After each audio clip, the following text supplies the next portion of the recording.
name is Laura Fluke, and I'm co-president of the League of Women Voters for Kent County. We congratulate and thank all the candidates here today for their willingness to participate in our democracy. We appreciate the time that you spend and the energy you expend working to improve our community. The League envisions a democracy where every single person has the desire, the right, the knowledge, and the confidence to participate. And the League's purpose is to work hard to assist citizens to become educated, active, and involved in both public policy decisions and the election process. The League is proud to be nonpartisan, neither supporting nor opposing candidates or political parties at any level of government. Tonight, we're pleased that in addition to the Commissioners' forum, we're able to introduce candidates for Kent County offices of Clerk of the Circuit Court, Register of Wills, Judge of the Orphans Court, and Sheriff. Each candidate will have an opportunity to introduce themselves now, and we'll have a short opportunity after our forum's done to talk with these candidates. So when I call your name, if you would please go over to the microphone, right there in the corner, and we'll start with the candidates for Kent County Clerk of the Court. We'll start with Cherise Kennard, and you have 2 minutes to introduce yourself to the audience.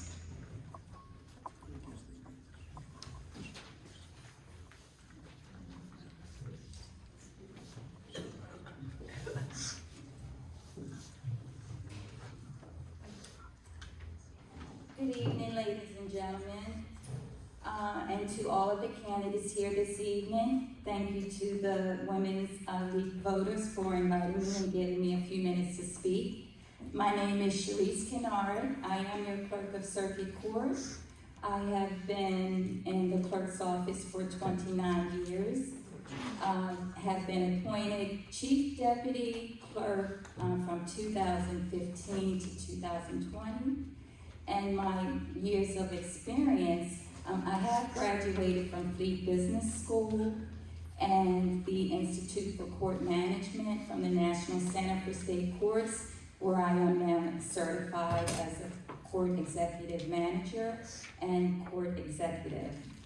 I would also like to say that, and I should have mentioned my husband's name. I'm married, Buck Kennard is my husband, and we have 32-year-old twins. The court's mission is to provide fair, equal, and justice to all. And that has been my goal since I have started working in the clerk's office, and that is serving you, the citizens of Kent County, and to all who come in. And access to justice, which Ms. Pam Ortiz is good at accessing that for all of us within the Maryland Judiciary. That is my main goal and focus. I am here to serve the citizens of Kent County with integrity and transparency. The clerk's office responsibilities and duties, we are regulated by the laws of Maryland and the rules of the Court of Appeals. 15 seconds. Our clerk's office has evolved tremendously from paper to paperless systems in our case management system with e-recordings. We went live with the Maryland Electronics. Okay. My time is up. I do apologize, everyone. But please, if you have any questions, I would be willing to talk to you all after the meeting.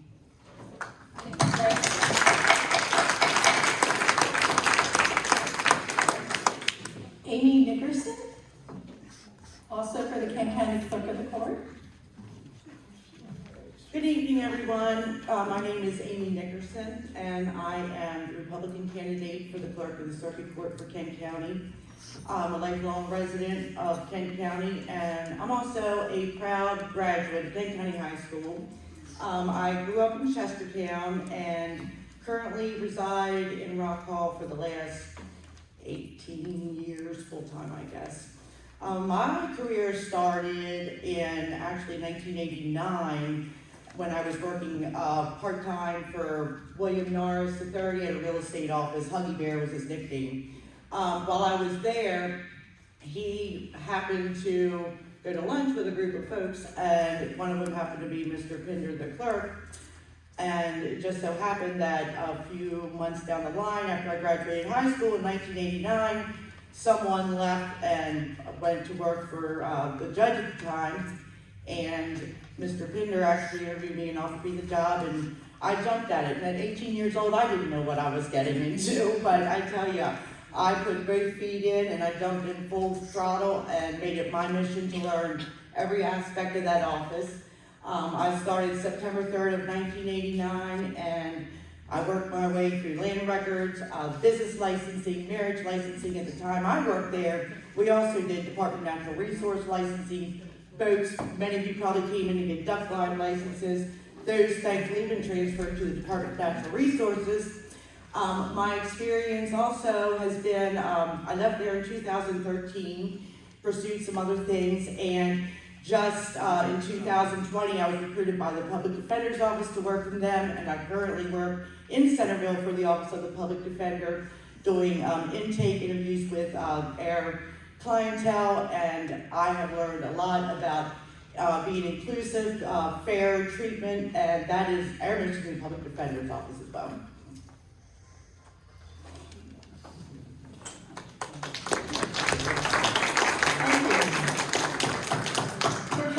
Register of Wills, Christy Osborne had intended to attend this evening, but she was recently exposed to COVID, and she asked us to convey that she is very sorry to miss this opportunity.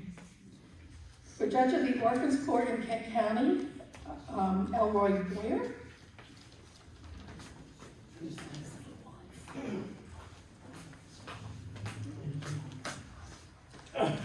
Hi, I'm Elroy Boyer. I've been a judge of the Orphans Court for 32 years, the chief judge for 28. Have the knowledge and experience. The Orphans Court deals with wills and estates. We make sure that the estates are administered properly, that the personal representative does what they should. If there's a contested will, we have a hearing, not a trial, but a hearing. Everyone gets their say, and we move things along. I have the knowledge and experience, and ask for your support. Thank you very much. Thank you. For Judge of the Orphans Court in Kent County, Eddie Carroll.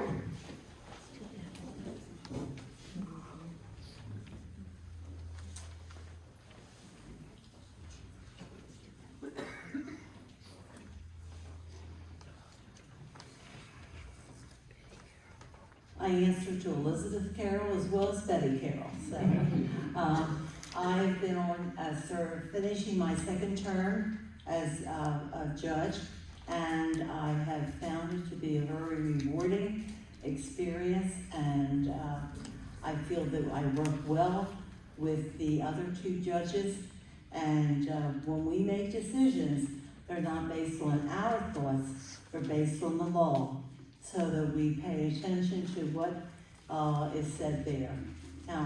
From time to time, we have to refer to the state for additional guidance, which we get. Also, we work very well with the Register of Wills, and that office is very sufficient in providing us with information that we need. And I want to continue to serve for another term with you. Thank you. And did you want me to read what Christy had?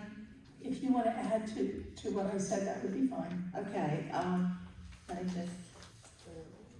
as we say, Christy's not here because of COVID. She says that I have been employed with the Kent County Register of Wills office starting as administrative clerk since 2003. Upon the retirement of Nancy Lee Jewell, I was appointed by the Judge of Orphans Court to finish her term. In 2018, I was elected to my first term as Register. I am continuing to serve as a citizen of Kent County, and I'm grateful to be running unopposed again.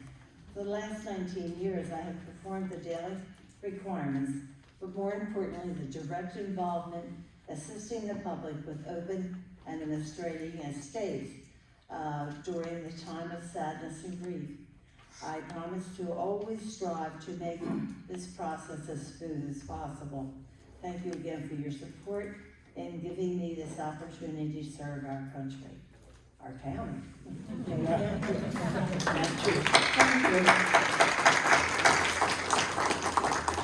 Again, for Judge of the Orphans Court is Susan Pritchett.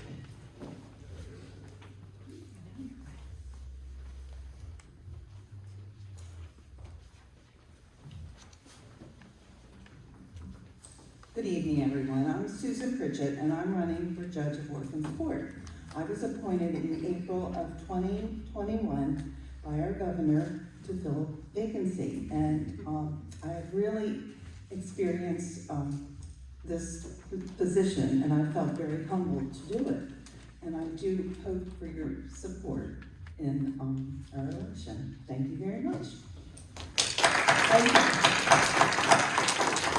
Again, for Judge of the Orphans Court, Alan Schauber.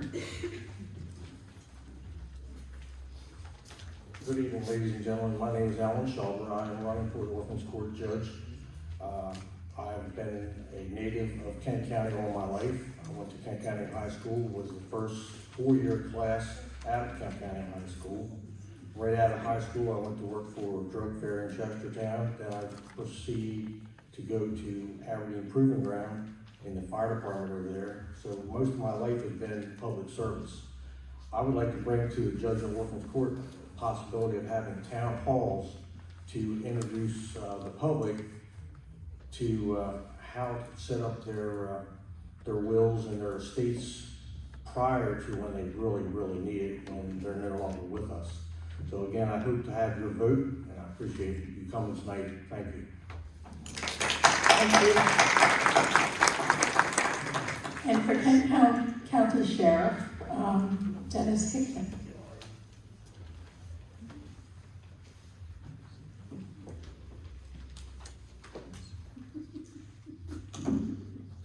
Don't start that yet. All right, I'll trim it down a little bit. Thank you, League of Women Voters, for inviting me here this evening. Good evening, my name is Dennis Hickman. I'm 47 years old. I live in the town limits of Chestertown with my lovely wife, who I've been married to for nearly 19 years. We have 4 beautiful children that are currently in public school. I grew up here in Kent County, graduated from high school in 1993. I was talking to a classmate recently, and we're getting close to our 30-year reunion, so I was kind of shocked by that. I didn't know I put that together. After high school, I attended Chestertown College and then went on to Salisbury University and got a degree in business management. Trim it down a little bit. After college, luckily I was hired by Sheriff John Price, Kent County Sheriff's Office, and went to the Police Academy. Started my career in the Patrol Division, where most all newly hired deputies start. After being in patrol, I was assigned as a school resource deputy at the high school. After being at the high school, I spent nearly 11 years in investigations, and now my current position is captain and acting chief deputy, second in command at the sheriff's office. I've been a firearms instructor, taser instructor, head of the tactical entry team, and head of the criminal investigations during my nearly 22-year career at the sheriff's office. The position of sheriff is the only law enforcement official in the state who answers directly to the people. I will work for each and every one of you. I'm very fortunate to work with the finest law enforcement professionals, and we will continue to work every day to ensure that Kent County remains a wonderful place to live and raise your children. I am currently the only named person on the ballot for sheriff. There is still the option to write someone in. I'm here tonight to ask you to mark the box next to my name, Dennis W. Hickman Jr., and to assure you that I will be responsive to my constituents and continue to provide the residents of Kent County with a professional law enforcement agency they can call on for help in their time of need. Thank you. Thank you to all the candidates. And now, I'm very excited to introduce our moderator for tonight's forum this evening. It's Ms. Pam Ortiz.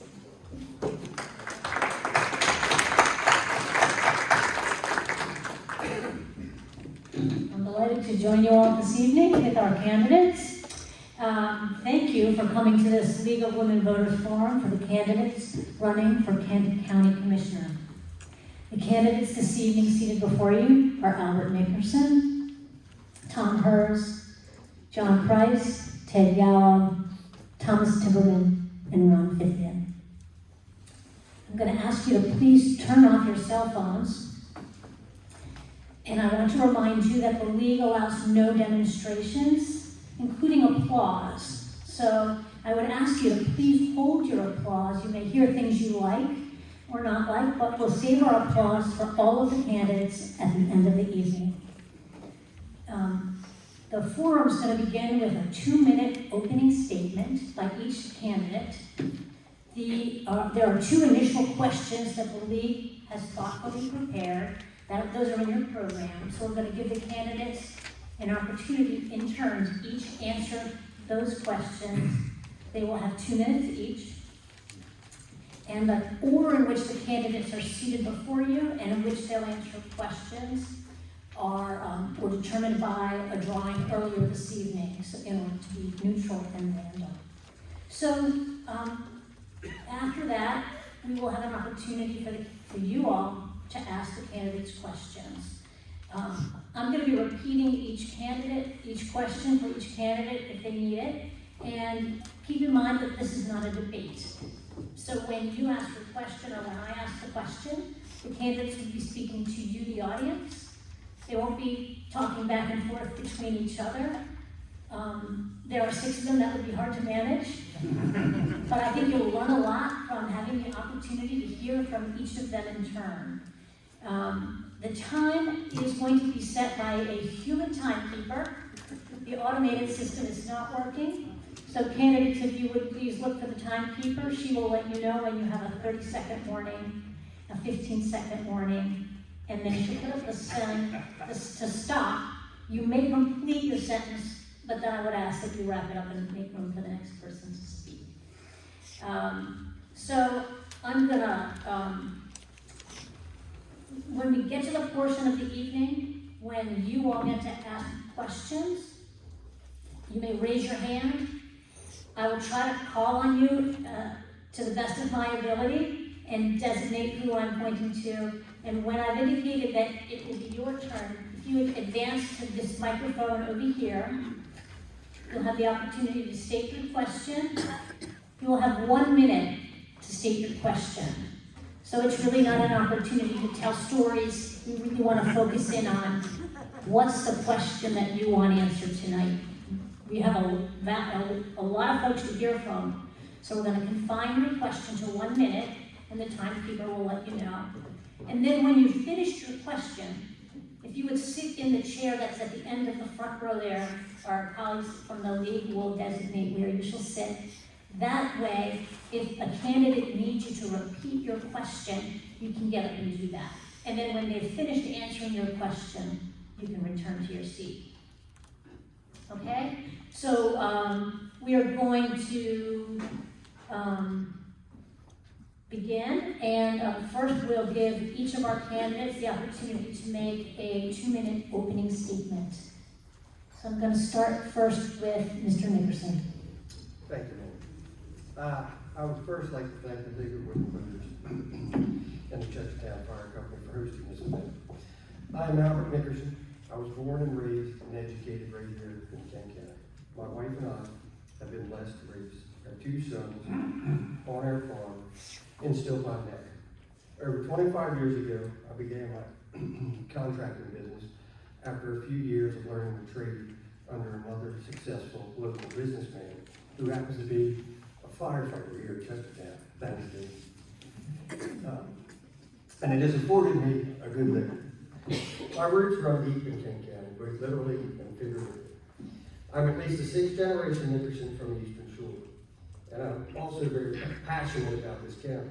Kent County has so much to offer in such a small package. During the past few months, I've been asked a lot of questions about how I'm going to change Kent County if elected commissioner. But I'd like to just reflect on that for a minute. Kent County is a pretty nice place to live. That's why so many people come here, because it's a great place to be. So let's work together. Let's work to protect the heritage of Kent County and bridge the gap between growth and preservation.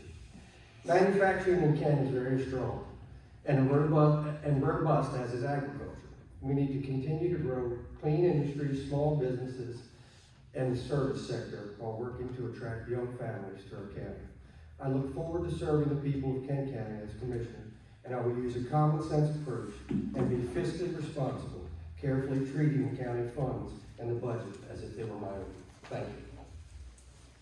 Thank you, Mr. Nickerson. Mr. Hurst. Good evening. My name is Tom Hurst, and I'm running for County Commissioner, so welcome.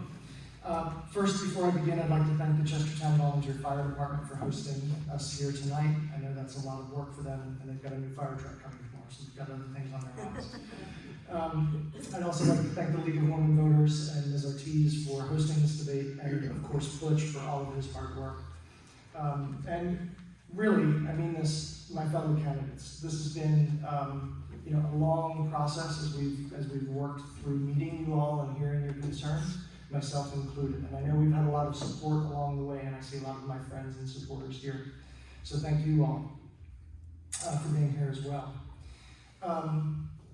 Why am I running, right? Who am I? So I come from a family of public service. My dad was a police officer for 25 years. My mother was a teacher for 35 years. I grew up in that family, so public service sort of comes, it's in my bones, I guess you would say. As I grew, I was part of the first year or first class of AmeriCorps volunteers at my university. And during my time there, I worked with an organization working with terminally ill persons with AIDS. This is back in the 90s when that was a real concern for communities. And I learned there that without engagement of people with energy and passion, that nothing can really get done. And I hope to bring some of those talents and some of those experiences that I've learned as a council person in Chestertown for the past 3 years to the County Commission. Thank you very much. I look forward to chatting with you. Thank you, Mr. Price. Good evening. My name is John Price, and I'm running for County Commissioner. And I'd like to thank each of you for being here this evening to listen to all the candidates and become more informed. I am fortunate to have grown up in Kent County and to have raised my family here. I've been married to my wife Sharon for 40 years and have 2 daughters. One's a teacher and one's a nurse. I have 2 son-in-laws. One's a law enforcement officer and one's a firefighter paramedic. I also have 4 granddaughters.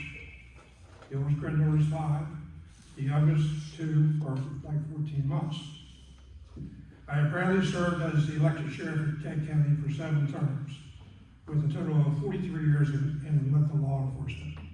I'm a graduate of the Eastern Shore Criminal Justice Academy and the National Sheriff's Institute, and the past president of the Maryland Sheriff's Association. As sheriff, I have worked for several boards of county commissioners, and I am familiar with the process of county government. I have always believed that communication, accessibility, and community involvement are important in public service. I am familiar with every corner of Kent County and have established relationships with all of these communities throughout the county. My proven leadership and experience, I believe, make me a viable candidate for county commissioner. If elected, I will keep our county safe and secure, support quality education for all students, and promote both commercial and residential growth to increase our tax base. Thank you. Thank you. Mr.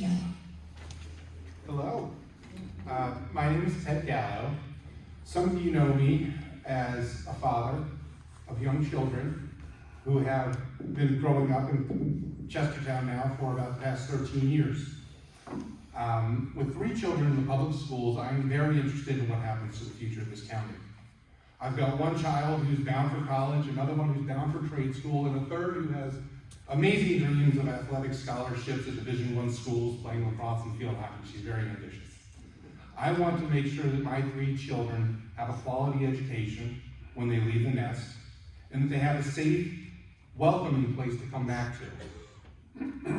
And honestly, for the past 10 years, Kent County lost 5% of its population. That is not sustainable. The people that are staying in Kent County are getting older, and unfortunately, life in Kent County is becoming more and more difficult for too many people. That's why too many people are leaving.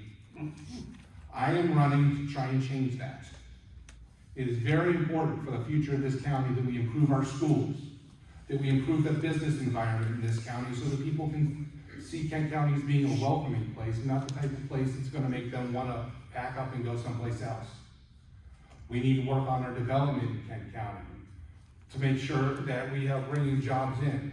Because right now we have more and more businesses who are having a hard time hiring people. And we've got a college right here, full of young, educated, often financially well-to-do talent that is leaving.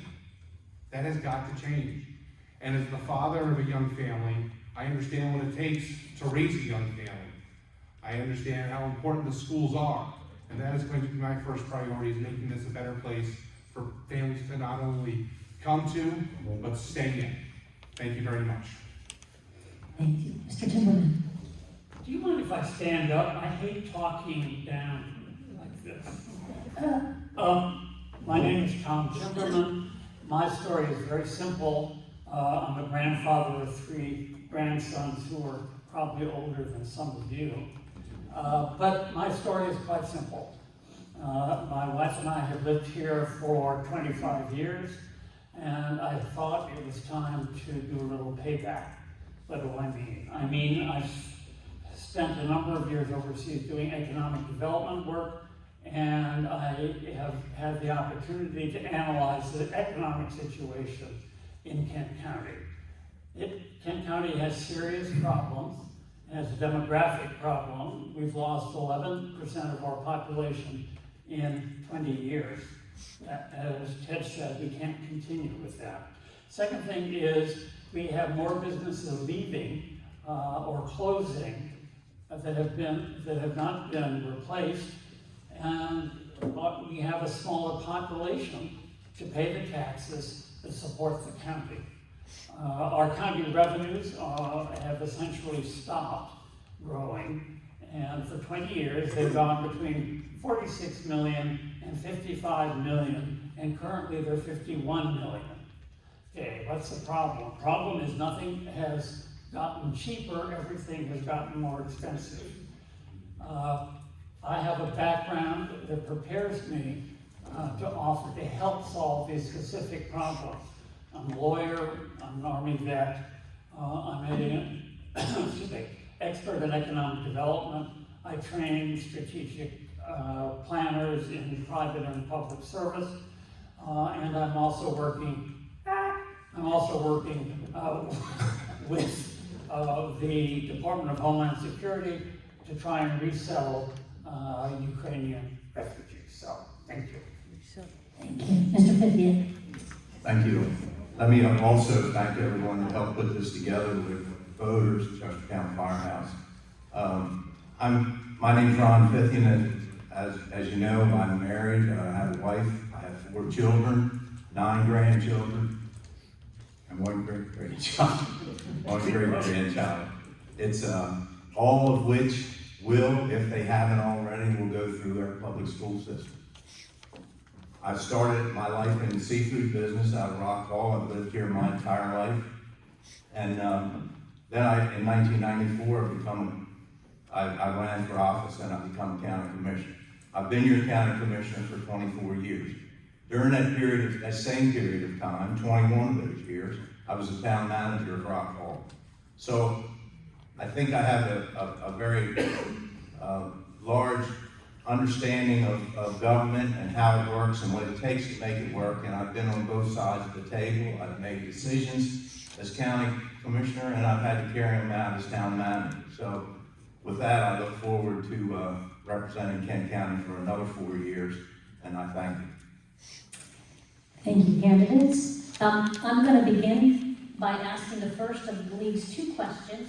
We'll start with Mr. Nickerson, and then for subsequent questions, we'll give each of you the chance to start. And I'm going to ask you please to remain seated so that we can keep things going. This question concerns the budget. Do you support raising property taxes to cover the county's obligation under the blueprint for Maryland's future? If not, what alternative do you propose to meet that obligation? Mr. Nickerson. Well, first, fully funding schools is an absolute priority, I think, for me. I don't want to raise property taxes. The fact that the Kerwin's blueprint for Maryland's future is going to saddle Kent County with an extreme increase in required funding for our schools over the next 10 years. It goes from 18.8 million to approximately 30.5 million, with a total of about $30 million in increase. So under Kerwin, Kent County has been classified as a wealthy county based on valuation of homes, which is not representative of our median income. The blueprint is unfair, has put an unfair obligation on Kent County by the state of Maryland. I will reach out and meet with legislators and the governor, whatever it takes, asking for financial help and or altered requirements.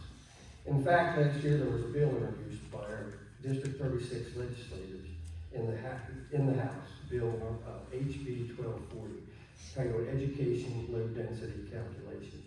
We need to support our legislators who recognize this problem we're faced with and do anything we can from a local level to help them. I will also work with jurisdictions such as Caroline, Somerset, Talbot, Garrett, and even Baltimore City who are in a similar situation. I think we'll be stronger as a group. Thank you. Thank you. Mr. Hurst. Thank you. So, let's be clear. We're talking about the future of our children, or our children's future rather, and we're talking about the future of Kent County and our region. Maryland's blueprint for schools, or as we've all known it in the past, Kerwin, is an enormous burden. And let's not fool ourselves. We're not going to raise taxes out of this problem. Mr. Nickerson just said, right, that we need to engage with our elected leaders and build relationships at the state level so that we are demonstrating that we're doing the very best. We are the very best at implementing Kerwin. Now the blueprint lays it out for us, right? There's phase 1, step 1, phase 1, step 2, phase 2, step 1. And it goes on like that. And we can demonstrate over time, if we put our shoulder into this thing, that we are the very best Title I school district implementing Kerwin at the state level. Once that starts to take hold, once that wheel starts to turn, then we can begin to engage with state legislators to fix the funding formula and help them understand that the way that it's calculated for Kent County is just flat out wrong and burdensome. Look, nobody, you in this audience, we here at this table, legislators at the state level, and our candidates for governor do not want us to fail at this. There are people actively working to help us implement Kerwin, both nonprofits and at the government level. My intention is to be there to support them, to build those relationships, to support bills like HB 1240. And when it comes time to testify on behalf of that bill and in support of it, I'll be there to make sure that our legislators know that this is an important thing for us. Beyond that, I support our superintendent and our school board in the efforts that they're making to better our schools and improve the lives of our children in our community. Thank you. Mr. Price. I don't want to be redundant. So, however, I do want to share some quick numbers regarding the Kerwin blueprint. This year, our county, FY23, allocated 42% of the available revenue that the county had for the budget, or $19.1 million for public education here in Kent County. It has been projected that for the next 10 years, from now until 2034, the county's mandated portion will be, in 2034, $31.2 million. That's a huge, huge increase. Certainly worth the investment. There's nothing more important than our children's education. The quality of our children's education is nothing, to me, is totally top priority for me. I do not support raising property taxes for any purpose, unless, and that's in capital letters, unless there is no other choice to fulfill the local government's core responsibilities. The Kerwin blueprint will be a challenge as projected costs to our county are unprecedented. The associated costs have been projected, and we will need to start addressing the financial obligation immediately, as the cost will rise dramatically beyond the first couple of years. We will need an innovative approach to identify funding sources for years to come. I believe there are areas in existing county budgets and in our current school allocations that may be redirected without jeopardizing current programs or services. I've had these conversations with the superintendent of our schools. I've also seen firsthand, as a department head myself for the county for 28 years, that our department heads will step up to the plate and do what is needed. It looks like my time is out. Mr. Walker. We pay enough in taxes as it is. The question is, where's all that money going? What we need to do is we need to take a long, deep look at where all of our tax money has been going to figure out why it is our schools constantly seem to be crying about, we need more money. Where's that money going? What are they doing with that money? Okay? I do not support raising property taxes. At the same time, never say never, but I'll tell you, it'll be the last thing I want to do. What we need to do is we need to get our taxes straight. We need to make sure that our towns aren't being overtaxed. We need to make sure that our counties are taxed at a level that farmers can stay on their farms and developers will come to the towns to develop. That's how we'll get around Kerwin. Kerwin, for me, it's very ambitious, full of good stuff.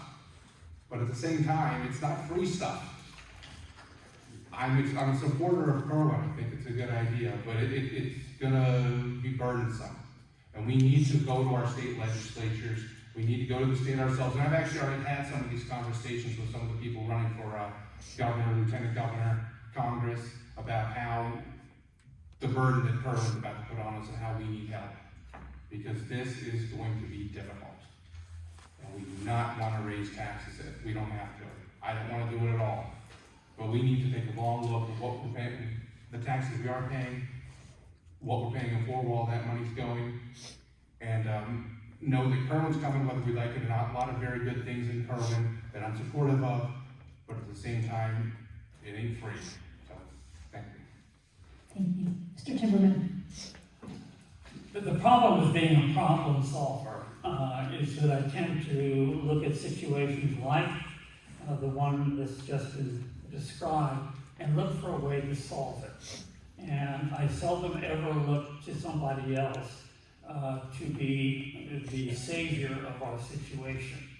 So Kerwin may, well, we've already heard from the sheriff, Kerwin will impose $500,000 to $600,000 additional for the first 3 years.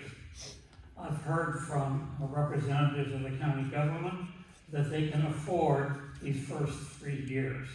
However, in FY27, it rises to $1.4 million, and that continues to be the annual increase until 2033. Okay, we have 3 years in order to sit down and start to talk seriously about economic development. I was appalled to see over the years that there really isn't an economic development strategic plan for Kent County. So I would suggest that this might be a place to start.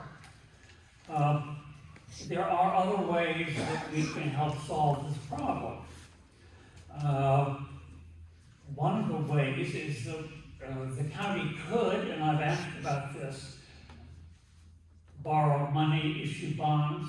I think that's a terrible idea. So, 30 seconds to go. 15 seconds to go.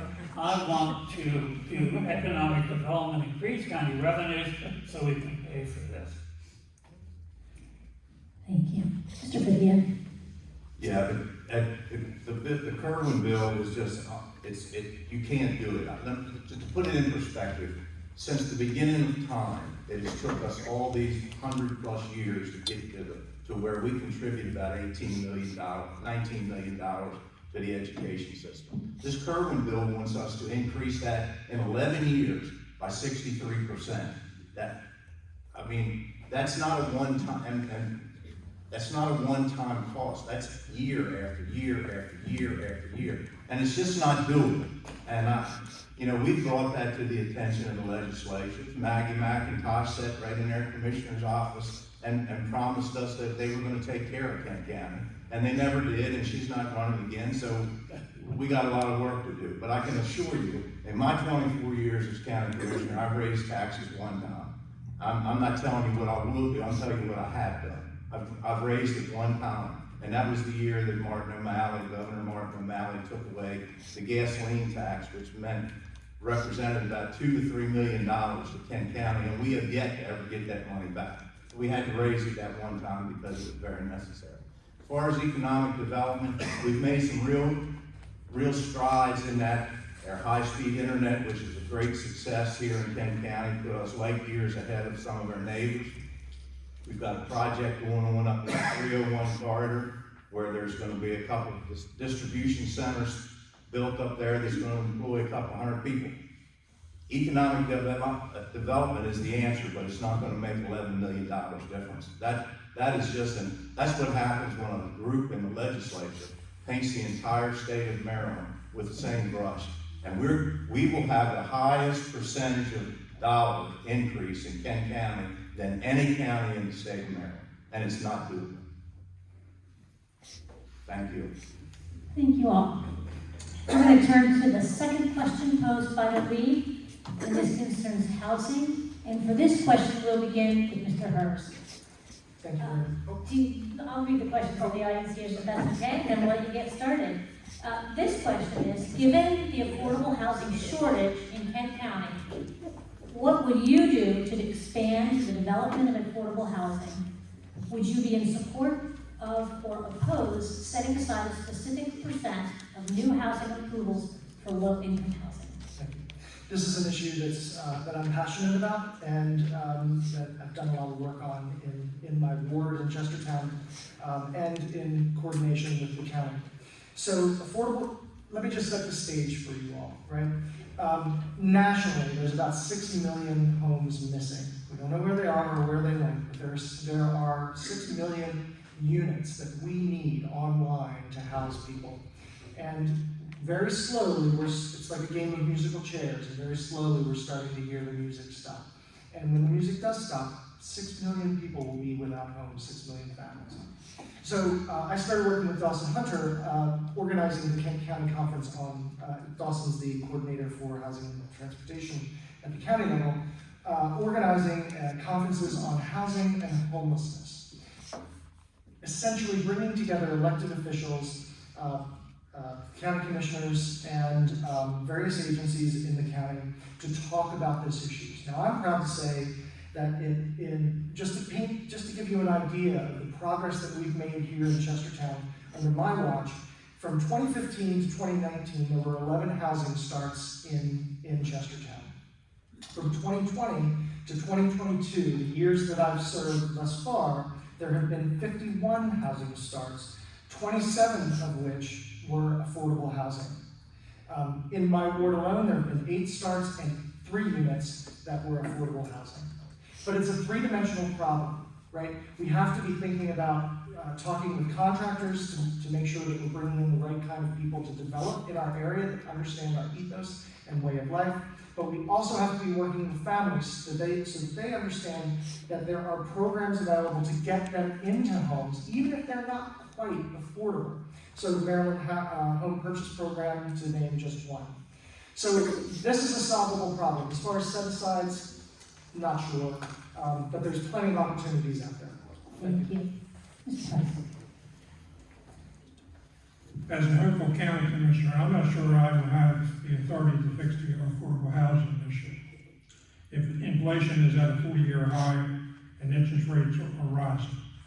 I define affordable housing as a place where young families and first-time home buyers can live and raise a family.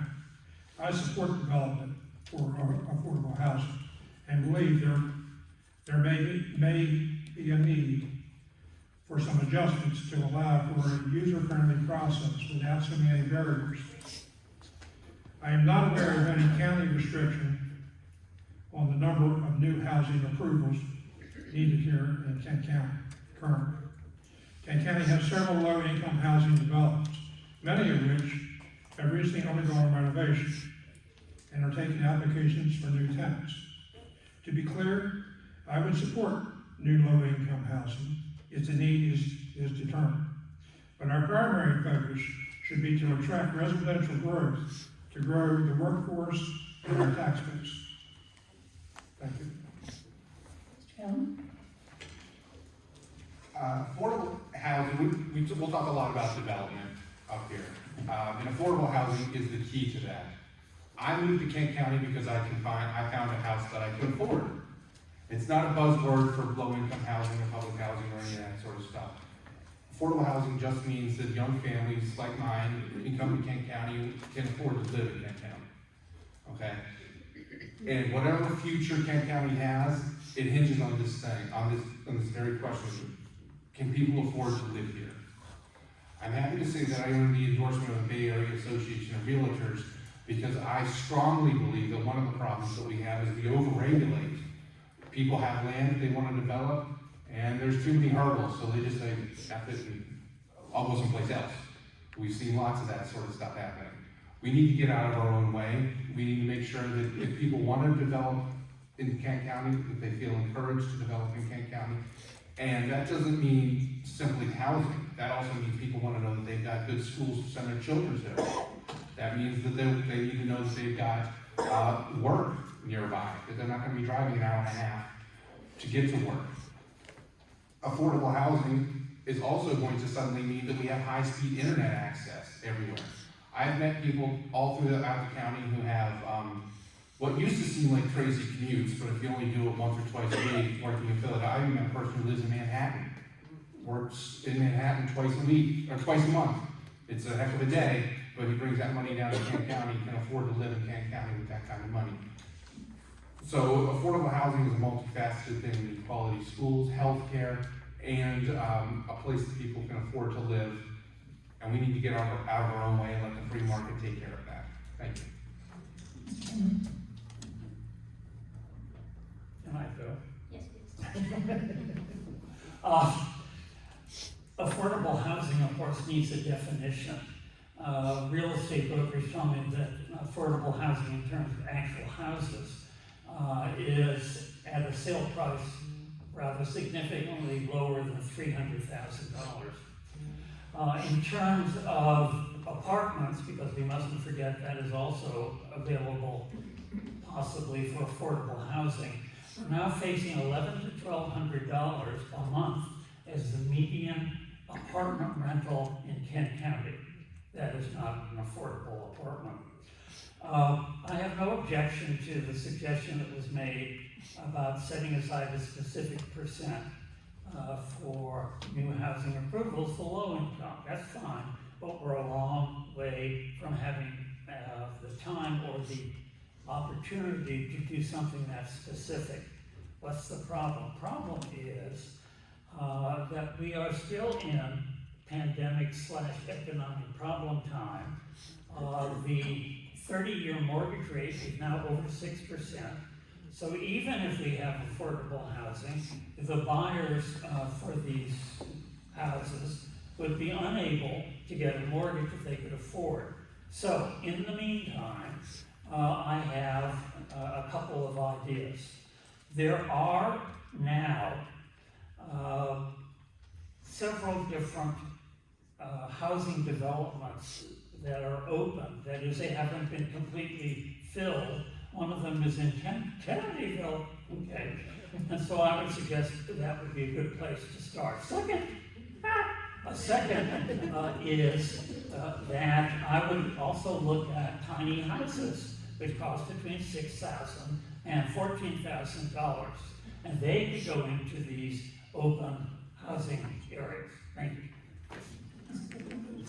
I would just say that the affordable housing is certainly that is a big problem in Kent County. We all know that. It's not an easy, there's not an easy solution out there. What I would suggest is we have our comprehensive rezoning taking place right now. And if there's some areas where we could trim some things, as been mentioned, to try to make the density of housing developments a little smaller, to cut down on the cost. But it's really going to be a tough issue in today's world with the price of everything. The state puts things like, you gotta have sprinkler systems. Every time you do things like that, it just adds cost to the price of the home. But I would certainly be willing to sit down with a group of people and discuss this in detail and find out if there are areas that we can work to make it better. And when a developer, if we have developers come into Kent County and want to do a housing development, that would be a great opportunity to sit and talk with them and see if we couldn't get maybe a certain percentage set aside that would be reasonable for workers to working people in Kent County to purchase. So we're certainly open to all suggestions. Thank you. Mr. Nickerson. Affordable housing, like everyone has just said, has a different meaning to everyone. And this problem is all over the state of Maryland. It's not just a local issue. And as everyone here has said, the cost over the last 2 years has significantly increased. The state of Maryland also has a lot of regulations which drive up cost and extract even everyone with more expense. I oppose requiring developers to set aside, because I think that would maybe discourage them from developing. But sitting down and having a conversation with them is a different thing. There are also block grants out there that are available in all 5 of the municipalities in Kent County. The program's objective is to develop a viable communities for persons of low and moderate income. And I think another idea or thing would be housing preservation, which is making sure that all of the existing homes in Kent County are habitable. Thank you. Thank you all. We're now going to turn to the part of the evening where we allow you to ask questions. Our time is limited. We may not get to all of them, but if you are interested in asking a question, please raise your hand and I'll acknowledge you. Up front here.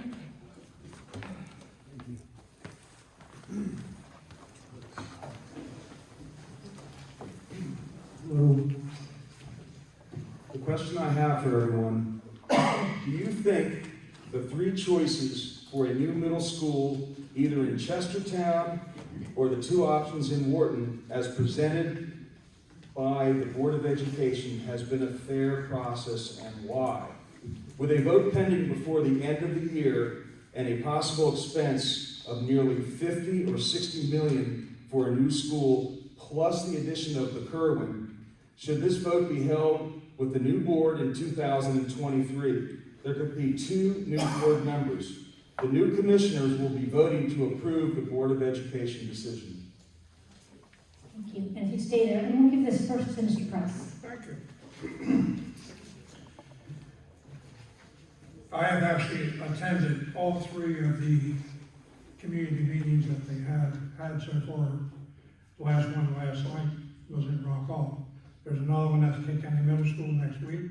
I intend to attend that one as well. I personally have been there at these meetings hoping to hear the public's input. But I have to tell you, the public hasn't showed up. And I'm hoping that, as we talk about this here tonight, that they're going to show up at the one here at the middle school in Kent County. It's a very important issue. One part of the question that Mr. Rhodes asked was, do I believe that there might be a reason that maybe something's not on the up? I have no reason to believe that that's the case. I believe that is part of the process, that they present to the community the 3 options and welcome community input. But I'm not seeing a lot of community input. As a county commissioner, it's not my job. I should not be telling the public that I prefer option 1, 2, or 3. I may have a personal preference, but I represent the people of Kent County. And I want to hear from the people of Kent County what they want, and that's how I plan to govern as county commissioner. To answer your question, Frank, yes, I do think that the vote should be held off, because one thing that I'm looking forward to in this election is that we get to choose a new school board. Well, 2 new people in a new school board and new commissioners. So the people of Kent County are going to speak that way by who they elect and what the school board members decide to do. Again, to echo what the sheriff has said here, I've attended 2 of the 3 listening sessions, and I think it was poorly attended. Y'all need to go to the next one if you got something you want to say about that, because this is a really important issue, because we got an old middle school there in Chestertown that something's got to be done with, and it ain't going to be for free, and a new one's got to be built someplace, maybe here in Chestertown, maybe here in Wharton, and it ain't going to be for free. And I have no reason to believe that there's some shenanigans with the selection process. If anybody has any reason to believe that, by all means, bring it up. I'm happy to look into it, but I haven't seen or heard anything that makes me think that it's been anything less than fair. This sounds like the one issue I should avoid. Fortunately, I know nothing about the issue, except to say that if a decision is made to build a new school or rehab a school, I'll do my best to find the money to pay for it. Mr. Fithian. Unfortunately, whoever the 3 new county commissioners will be are not going to be able to avoid it. They're going to have to deal with that issue. And as I pointed out in my opening statement, I have 9 grandchildren that will, if they haven't already, they're going to be going through one of these public schools. So I would love nothing more than to put them in a brand new public school. But we go back to Kerwin, that's going to determine whether we can build this thing or not. You know, you're talking about $32 million Air Park paying back, and you finance that over 30 years, you're looking at a payoff of about $1,650,000 every year for 30 years, on top of millions of dollars with Kerwin. It's just not doable. Now something's got to give. I'm not saying we don't have to get to school, but that Kerwin, people better pay attention to that. That's one thing that would, everything that we've worked for in Kent County here over the number of years, Kerwin can ruin it overnight. You talk about people leaving Kent County, you start raising the taxes by 4 or 5 cents every year for 11 years and see what happens. I'll probably be one of them leaving as well. I mean, the amount of money that they're talking about, I don't think people quite understand it yet. The people that even wrote the law have been meeting ever since they passed it to try to figure out what it means. They don't even know. We've been sending people to these meetings to try to get a handle on it. It was just a foolish thing, terribly thought out, and it is just not doable. Thank you. Mr. Anderson. Well, first, I guess I attended the Chestertown Middle School, so did my 2 boys. I didn't think it was that big, honestly. But I guess time ages everything. I agree. I think that the current board has probably fulfilled their obligation. The meetings apparently have been attended for.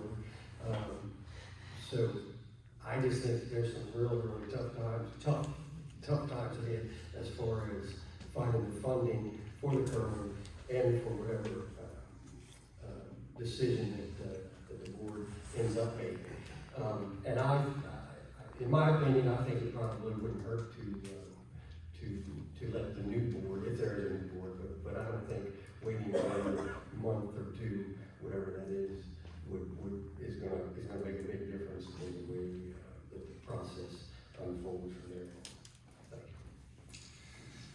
you. So to answer the first question, I do think the process has been fair. And like John and Ted, I've been at least 2 of the community gatherings. I'll be at the 3rd. And I agree. It's disappointing to see that the community, and especially parents, and especially new parents, aren't showing up, because by the time this school is built, their kids will be attending. So it would be nice for them to come. So I would encourage families and parents and interested parties to come to the last meeting. With that said, I'd like to echo what Commissioner Fithian had to say, and he's right. The funding formula is broken, and we need to engage at the state level to begin conversations about fixing that. That doesn't happen in 3 years. That's got to happen today. We've got to get into this process. We've got to be present. We've got to be demonstrating ownership of this law. If we don't, the state will take ownership of it, and we will lose control. And I don't think anybody here wants that, right? So whether I like design 1, 2, or 3 of the middle school isn't for me to say. What I am interested in is putting our schools on the best possible foot forward. And to do that, we need the help of concerned people in this community, and we need the help of concerned people at the state level. Again, I'll reiterate, no one wants us to fail. But unless we engage and start communicating and start talking with them, we will. Thank you. Thank you. Let's have the next question. Yes, thank you. As a reminder, keep your questions to 1 minute and stay by the microphone.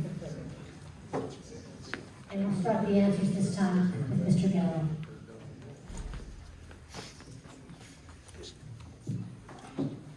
Kent County is one of only 3 counties in the state of Maryland that imposes the same taxes, same property tax rate on its municipalities as it does on people who live outside of the municipality. Despite the fact that the county does nothing for the state roads, the roads within the municipality, within the towns, and very little in terms of public safety within those towns. Sheriff Price has admitted that if Chestertown were to abolish its own police force, he would have to hire 8 to 10 additional sheriff's deputies in order to provide that same service. Chestertown, like many towns, is saving the county money, and yet they pay precisely the same property tax rate as those who live outside. All of us are interested in economic development, but I'm going to ask you, can we really bring new jobs, new businesses to Kent County, if we continue penalizing the very areas, our very towns, that are most suited for economic development? So I'm going to ask you, I need to ask you to wrap up, please. would you support a study that looks at the equity impacts and the economic impacts of this current policy? Thank you. And we'll start with Mr. Gallo. Yes, absolutely. I think that study needs to be done. We need to find out to what degree that the tax differential has punished the towns, and getting an actual number would be a wonderful thing, because we want growth in the towns. We don't want it out in the county where we want to maintain the farmland and the rural character of the county. We want development in Chestertown and Edgerton and Wharton and all those sorts of areas. So absolutely, we need to look into that and find out, get our tax structure right to encourage development within the town. And yeah, so yes.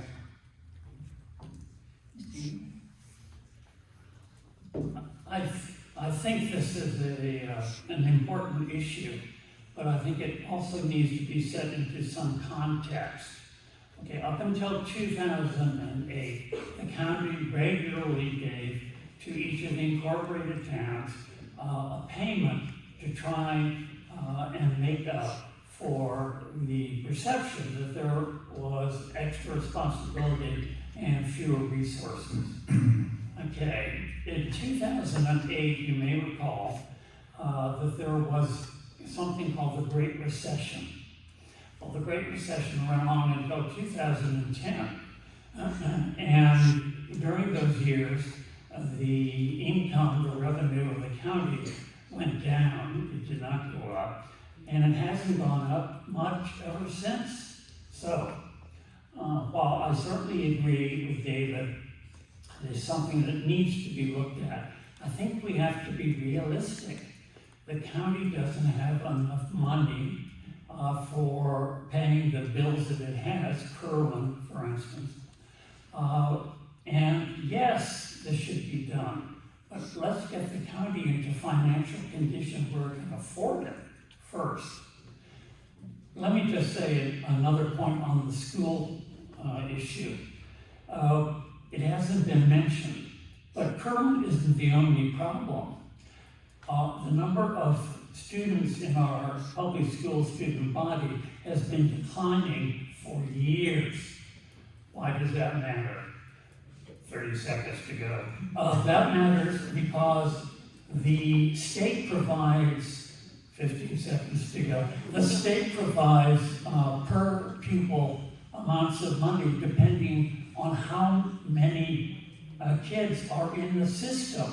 So, not only Kerwin, but the schools are going to, are going to have to pay, make up for what the state isn't paying anymore. Thank you. Mr. Pittman. Listen, we've had this discussion about this tax differential and stuff in the past, and if I'm elected, I would love to get all the elected officials from the towns and the counties to sit around a table, and so that everybody understands exactly where this funding goes. And you know, I'm a believer that the towns are treated extremely well by the county. We spend over $1 million a year, every year in fire departments. We give all the hotel tax back to the people. The amount of money and the services that the county provides to the towns free of charge is endless. And unless you completely understand all of that, I mean, some counties, the hotel tax money, they keep it for themselves. And then they'll use it for advertising. We don't do that. We give the money back to the towns and use our own money for advertising. In Chestertown's position, it's not a nominal fee. We give them, they got $167,000 last year from us, just for the hotel tax that we give back.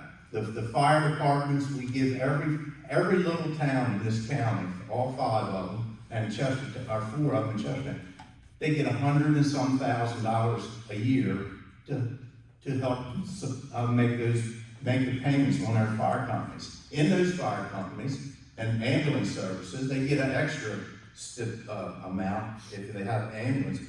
Costs us $1.5 million to put EMTs and trained paramedics in there so that when you people have a problem and you call on us and you need help, you're not only going to get some of our best volunteers in the county, you're going to get professional people that are going to do the very best to keep you alive and to solve your problems. So I would like an opportunity to put this to rest. If when we're elected, if I'm fortunate enough to be one of them, I'd like to bring everybody in and talk about it. And so everybody understands where all this money goes. Thank you. Thank you. I agree with Commissioner. I agree with Commissioner Fithian.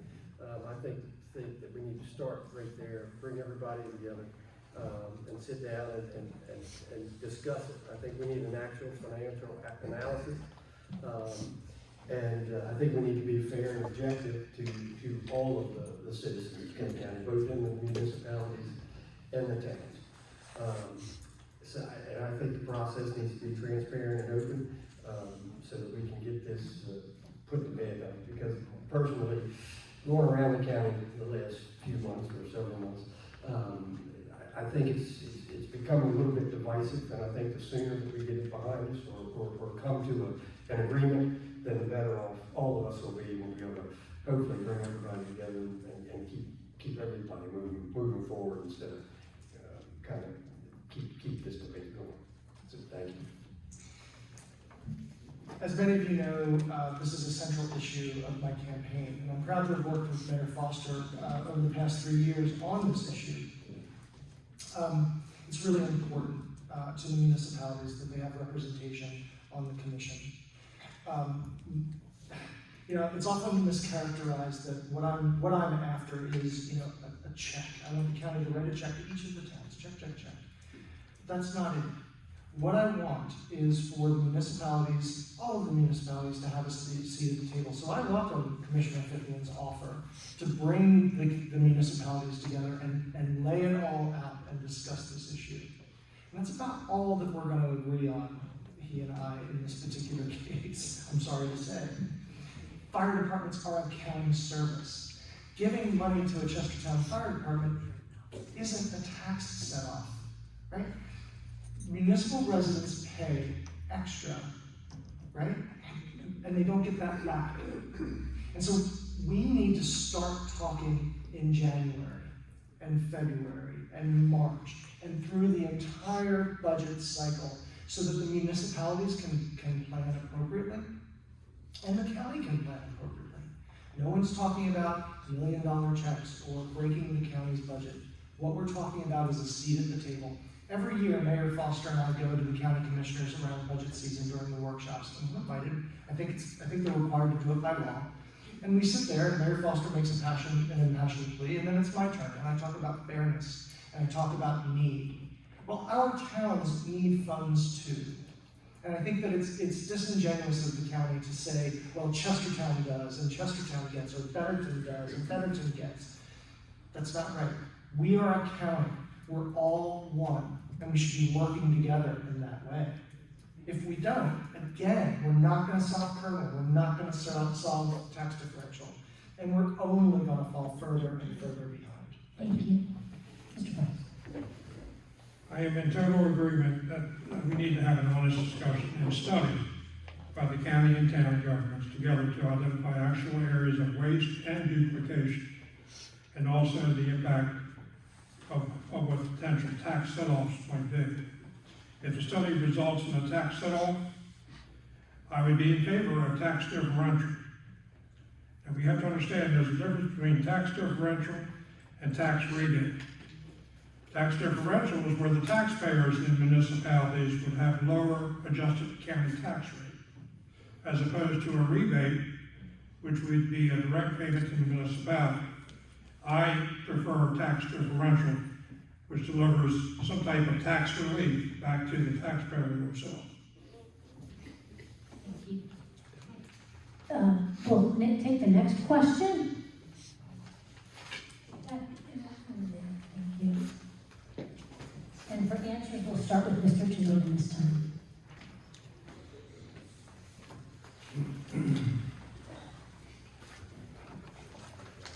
The focus in Kent County, which is totally understandable, is on attracting families with children, but it overlooks an important demographic and economic engine.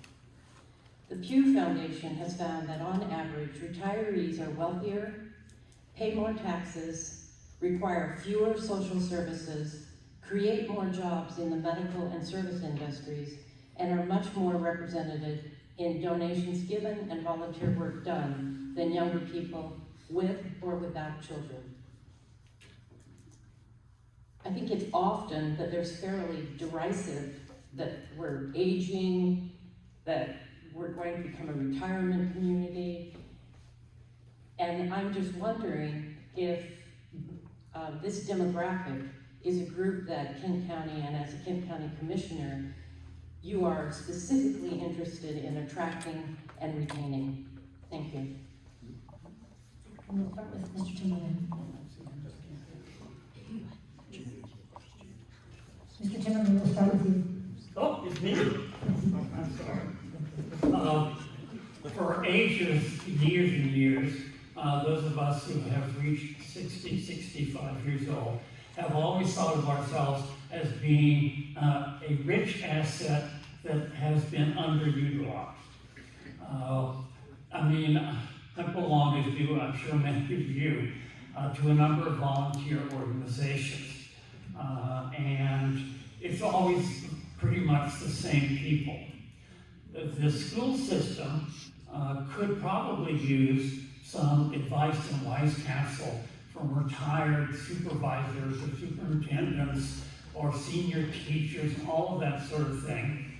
But my friends who have tried to do that, to volunteer for the schools, have found that it's almost impossible, and sometimes it took 1.5 to 2 years before they're allowed to become tutors.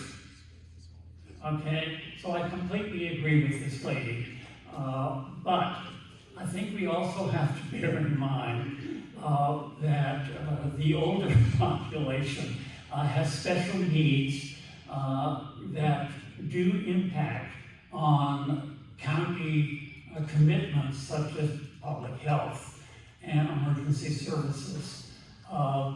And unfortunately, with a deficit in younger people, younger families, 30 seconds to go, we probably are going to have to either make a choice to become the largest leisure world in the United States or a national park, because we need a mix. 15 seconds to go. We need a mixture of young and older to have a viable county for the next 100 years. Thus endeth the lesson. Could I ask her to repeat that question? Yes, you may. Please. I mean, are you asking about seniors? I'm asking about seniors, how valuable they are to this county, and whether it's just young people that you're focused on, or is it important for you to specifically try to attract and retain this incredibly vibrant group of people? Well, certainly we want to attract young people because we need the workforce to help provide the services and things. Volunteers are becoming harder to find all the time. But listen, we have been inundated with, in the last couple of years, with people, older people moving here to retire because we have such a beautiful place. And I can tell you from the lower part of the county where I'm from, I mean, they're the greatest asset we have. Right now, there's 20 or 25 seniors doing just what Tom Timmerman was talking about, tutoring in our elementary school in Rock Hall. They have the garden club there. These people are relentless of the services that they provide, and they're just a great group of people. We certainly, I appreciate every one of them. I've met some of the finest people that I've ever known that's moved into Kent County. So I don't think we're targeting any age group. We're welcoming anybody, and we'll continue to do that. They're great people. Thank you. Mr. Nickerson, answer. Yes, ma'am, I would absolutely welcome them. As a self-employed contractor, I can say that, I don't know what percentage, but a pretty large percentage of the jobs that I do and our subcontractors and our landscapers and I mean, we can just go right on down the line as what's the economic impact in the jobs. So you know, you have retirees move in, then we're going to need younger people to fill those needs, and that's exactly what is happening in my experience in the county. Thank you. Yes. I agree with your question, right? Our older residents require fewer services. They offer more volunteer hours. They offer energy and vibrance to our community, and they do a lot of the work that we count on in, and I'm going to speak now about Chestertown because that's sort of my experience on council and as a resident, to keep our town beautiful and largely our county. The Garden Club, for instance, takes care of Fountain Park, and they're a powerful constituency for advocacy for protecting our resources. So yes, but it's a three-dimensional problem. In reality, what makes this place special is not that it caters to or is advocating about our aging community. It's about a mix, right? It's about welcoming young people that are going to start businesses and be active in our schools and have kids and have those kids running around in our neighborhoods. And it's about our older citizens engaging in that process, right? So it's not either or. It's really this three-dimensional problem. When everything is firing on all cylinders, everyone is welcome in the community, everyone is supported, and each offers their full value, right?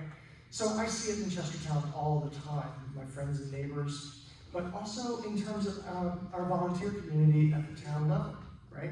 So many, our planning and zoning commission, our historic district commission, and on and on. And they bring, our older residents bring all of those talents here and protect what we have for the next generation while they're off busy raising their kids, right? So think about it in terms of this three-dimensional problem. We need to attract kids, but we need to also protect our resources and our older community members to do that for us. Thank you. I don't disagree with anything that anyone has really said here about this particular question. In my opinion, we need to welcome everyone, regardless of what age they are. Obviously, seniors, and I think this was recently talked about at a meeting that I was at, probably just last night. We have so many seniors who have chosen Kent County to retire to, and they come with so much that they can offer to our kids in our school system and so forth. But at the same time, we also need to try to attract younger families because we're going to need an adequate workforce to work in our businesses so you can make a start to their own business. So, as I said when I started, I don't disagree with anything that anyone said here. I hope it answers your question. You know, I think the county is open to anyone who wants to come here. And I don't see seniors as a burden, and I don't see the young people as a burden. I welcome anyone who wants to come here. I think, I'm going to say the same thing a lot of other people said. We need everyone to feel like they're welcome here, not just one group of people. And seniors do a lot of very, very important work in this county. They volunteer. As a matter of fact, I think our seniors are underutilized. I think there's a lot of mental knowledge that's going on tap, and we need to find a way to tap into that. I will say, for me in particular, we talk about young families because when people retire, they don't want to get a job at Lamont Chemicals. And Lamont Chemicals has like 65 open positions right now. There's a lot of jobs in Kent County that aren't going to be filled by retirees, and we need those jobs to be filled. Most often it's going to be by young people to make this a better place for people to come to retire.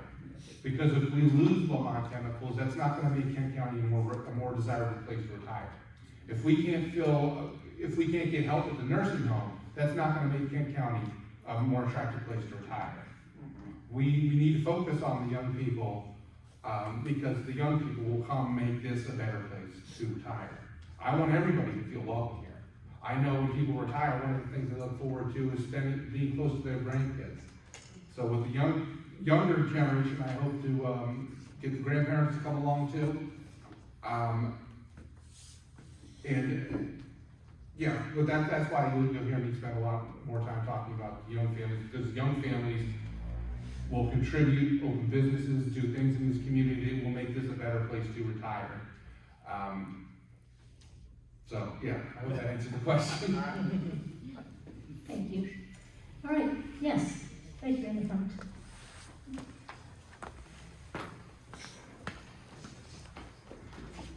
I'll be quick, if I can ask just one, because it only applies to one. No, I think you need to. I'll ask it to everybody. You need to ask your question, Paul. In your 24 years of service, we've just spoke about affordable housing. I'm curious, so you spoke about you want the next 4 years, and you spoke about what you would do. In your 24 years, what have you done, number-wise, to create affordable housing? What number of families have you impacted over those 24 years? Well, I'm going to let each of our candidates answer the question regarding what you would do if you haven't done it already. Right, but that's, we've I need to already be had the fair. experience. Yeah. You can even withdraw your question, I'm going to have everyone answer it. I don't mind answering it. That's what. Well, I want to be fair and give everyone at the same time. So, would you gentlemen all like to answer this question? Yeah, okay. We will start with you, Mr. Fithian. Okay. In my point, to start with, if you're going to bring people to Kent County, they're only going to come here if they can find a job. And we've spent an enormous amount of time and money creating priority funding areas like up on the 301. That project that's getting ready to take off up there in the next year or so, that was started not in my 4 years this time, but the 4 years when Commissioner Short and Commissioner Pickram and I served together. We put the zoning in place that was sort of rolling out the welcome mat that we're open for business up there on the 301 corridor. And it's about ready to take off. We got about 700, 800, 900 acres up there, and people willing to really turn it into something special. It's been endorsed basically by all of Millington. They're thrilled to death with it. We've also spent just 4 weeks ago, we allocated $400,000 to Chestertown to put new water and sewer and an entrance into an industrial park on 213 to try to get them to grow their economy and attract businesses. We've allocated another $1 million or so in Wharton to extend. I'm sorry? It's not affordable housing. I understand that, but when the jobs come, then the people will come. Look, affordable housing is a hard nut to crack. I see 2-bedroom homes. I'm not even sure what affordable housing is in today's world. I see right down the road from me, there's a 2-bedroom house, less than 11,000 square feet, selling for $310,000. I don't know what you mean anymore about affordable housing. Things that are so expensive that affordable housing now is probably a market somewhere. Thank you, Cynthia. I am going to give each of our additional candidates an opportunity to add anything you wanted to add about affordable housing. Go ahead, Mr. Nickerson. Thank you, Mayor. So, in my marriage, 24 years, I build houses. And I do know, growing up here, I was just trying to think as Mr. Fitton was answering. I was born, when I was here when Knight's Landing was started. I was here when the village of Kennedyville started. There's Chesapeake Landing, and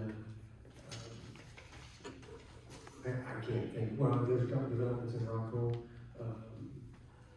But I think the term affordable housing, if you look it up, it's kind of all over the place because it's different for everybody and every location. I think.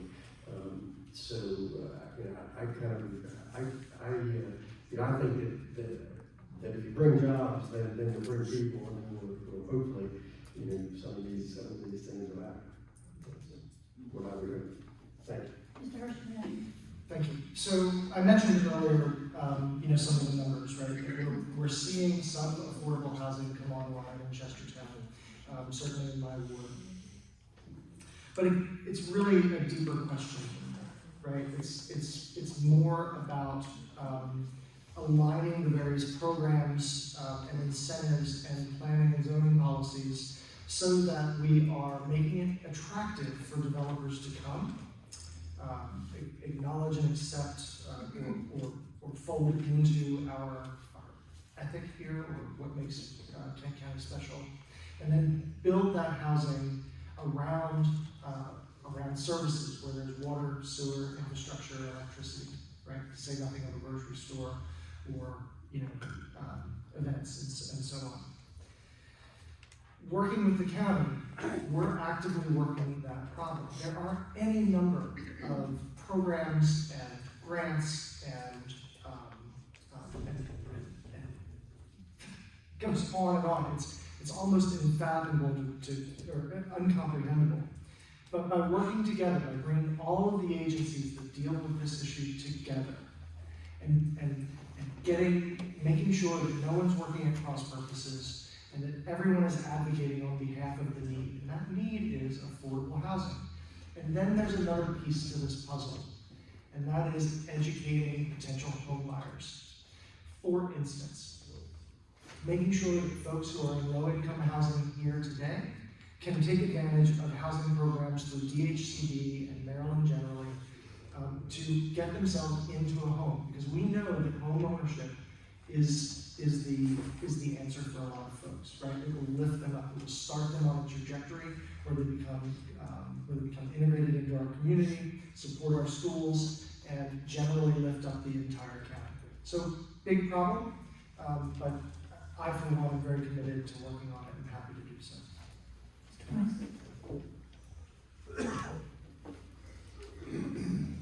I'm going to stay with my first statement about housing when I started here talking about how it's 40-year inflation at its highest.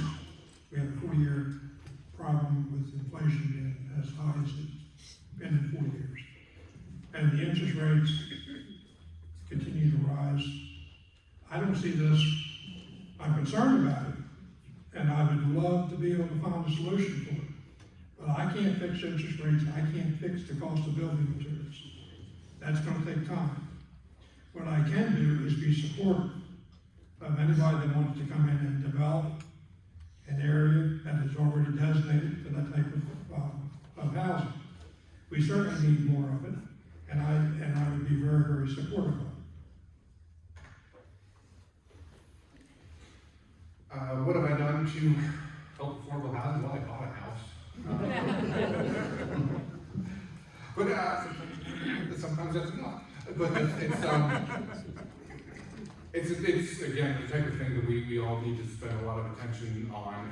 How do we make housing more affordable in Kent County? Because this is a great place to live, and people need to know that. People need to want to come here, and they're not going to be able to do that if the price out of the market. I, again, like I said, came here because I found a house that I can afford. That's why I'm here.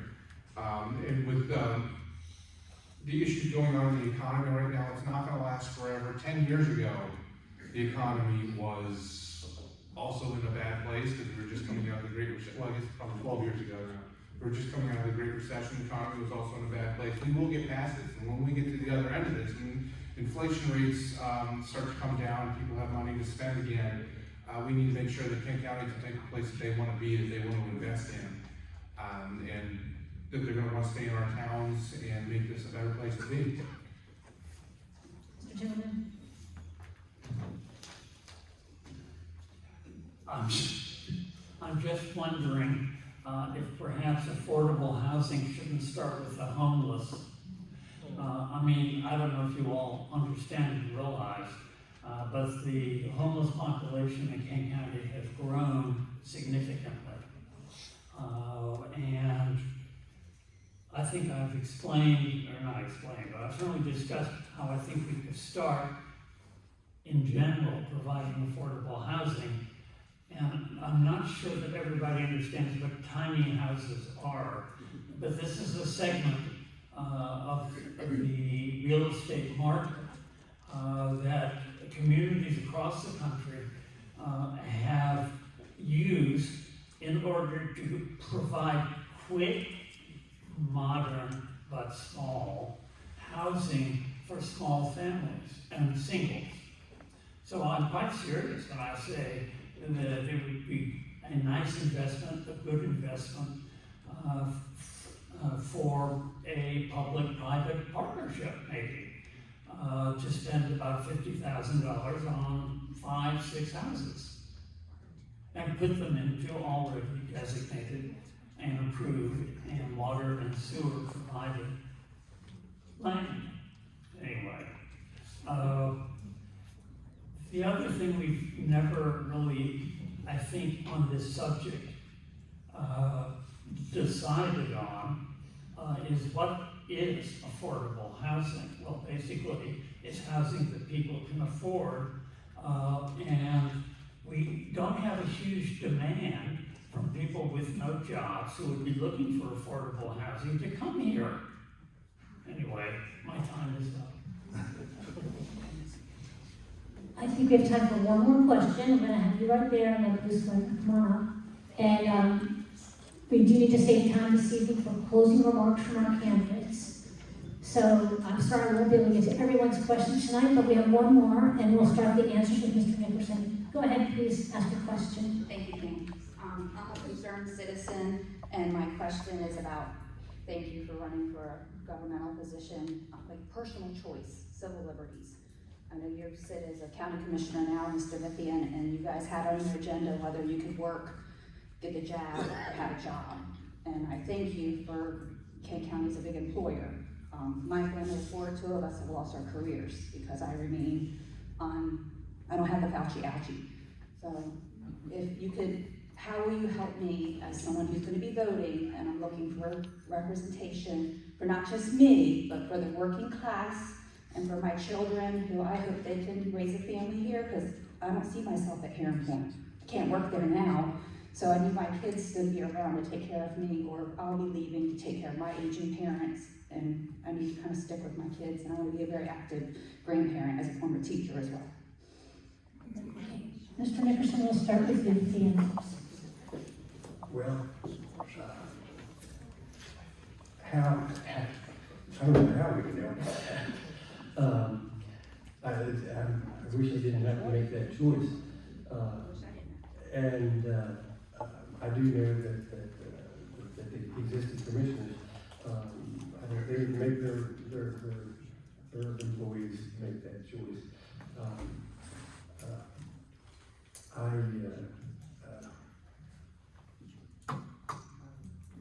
I have never even thought about that. When my boys went to college, they were required, they had a choice, either go back to college or we pay for them, sit home at a dinner dining room table and do Zoom classes. And we made it was their decision because they were 18 and 19 years old at the time. I wasn't real crazy about them getting the shot at their age. But they wanted to go back to school, so they got it.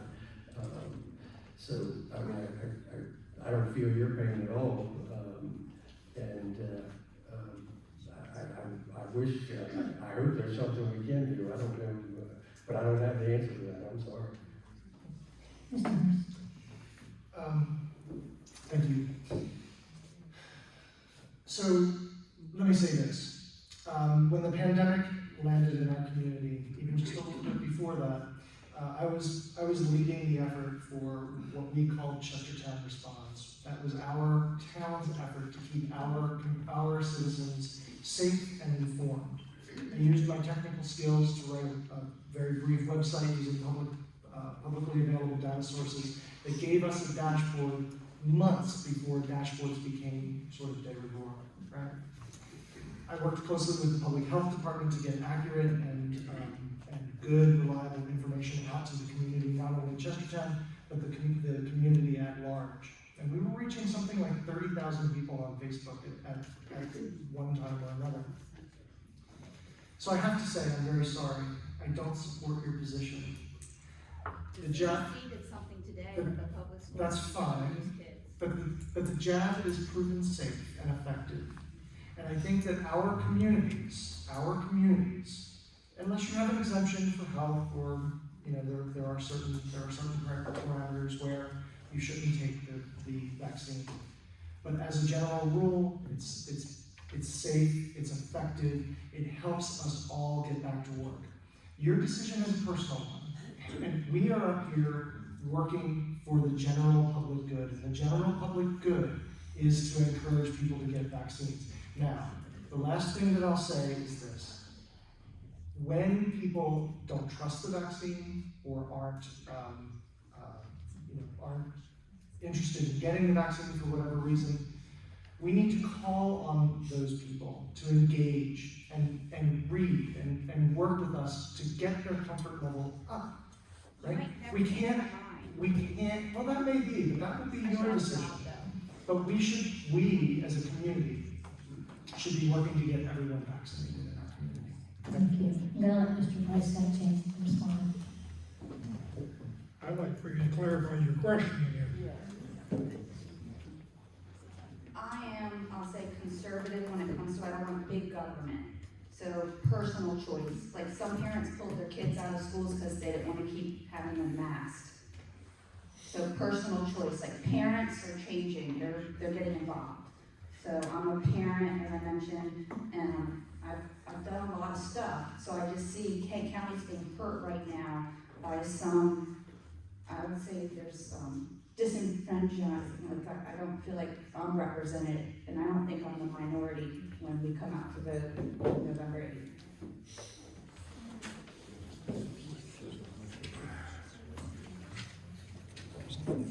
Well, I have been fully vaccinated and boosted, but that was my personal choice. And I agree with Mr. Hers here that I do think that there's some advantages to being vaccinated and boosted. Not so much about the mask. I have a few questions about the mask, but that's another topic. But to me, it's a personal choice for you to make. And I don't, actually we had this conversation at one of the commissioners' meetings. I was there as a sheriff, and there was some talk about wanting to mandate vaccinations for county employees. And Mr. Fithian and the other commissioners and I spoke out as the sheriff, because I had deputies that did not want to be vaccinated. And they made the decision, and I think, I don't want to speak for Mr. Fithian, but we all pretty much decided that that was not what Kent County should be doing, is mandating our employees to be vaccinated. It should be a personal choice, and I'm not so sure, and I've said this all along, I think it's a constitutional issue. But again, it comes down to personal choice. When COVID took place, I was working in the health department. And I was one of, I think, the first 100 people in this county to get vaccinated. I was all on board. I'll take it. If they offer a 5th boost on my way out here, I'll take it. And I would encourage you to as well. But at the same time, we have moved past that critical phase of the pandemic. I think that I'm not supportive of any kind of mandates of that kind anymore. I think everybody who's going to get vaccinated has been vaccinated. If you have not been vaccinated, there's nothing I'm going to say that's going to change your mind, and we need to start moving forward with this already. Get back to normal as best we can. I would encourage everybody out there to get vaccinated. If you don't, as far as personal choice, more directly to your question, I'm of the opinion, I take a very libertarian view on personal choice. The government shouldn't be involved in things unless the government needs to be involved in things. It's your body, your choice. It's kind of my stance on that. So. Mr. Timmerman.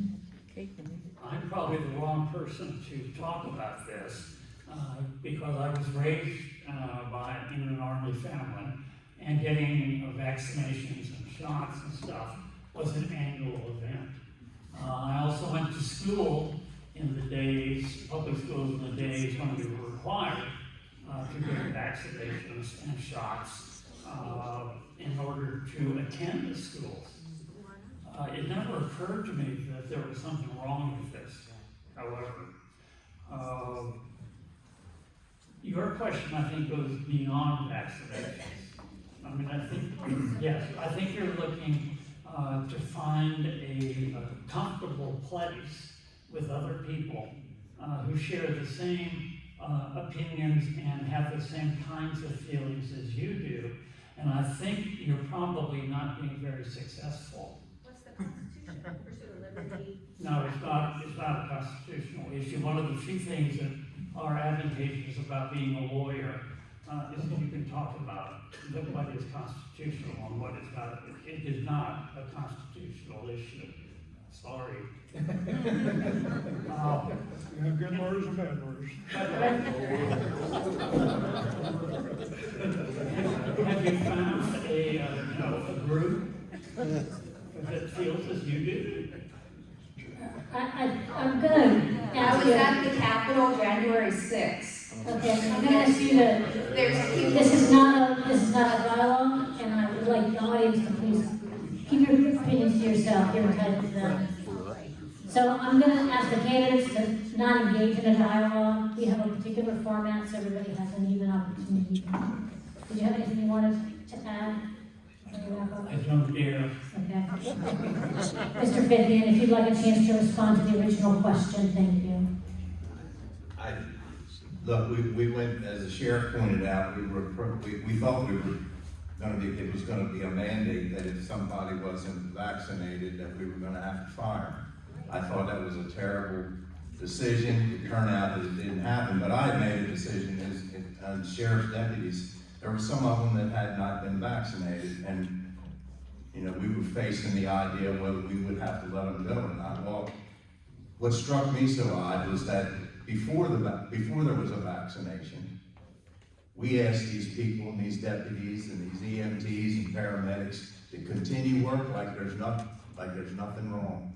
And they did, and they probably saved a lot of lives, did their job the way it was supposed to be, no questions asked.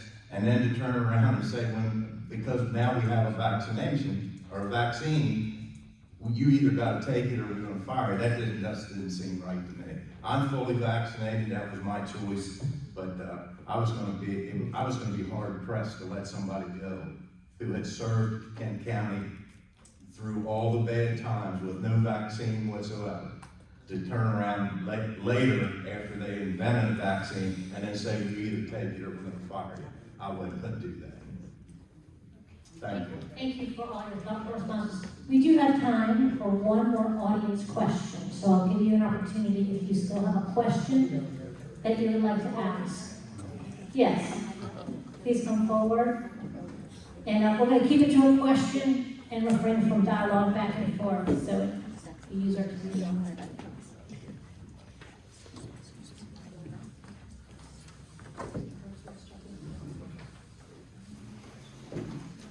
Each of you are running for county commissioner.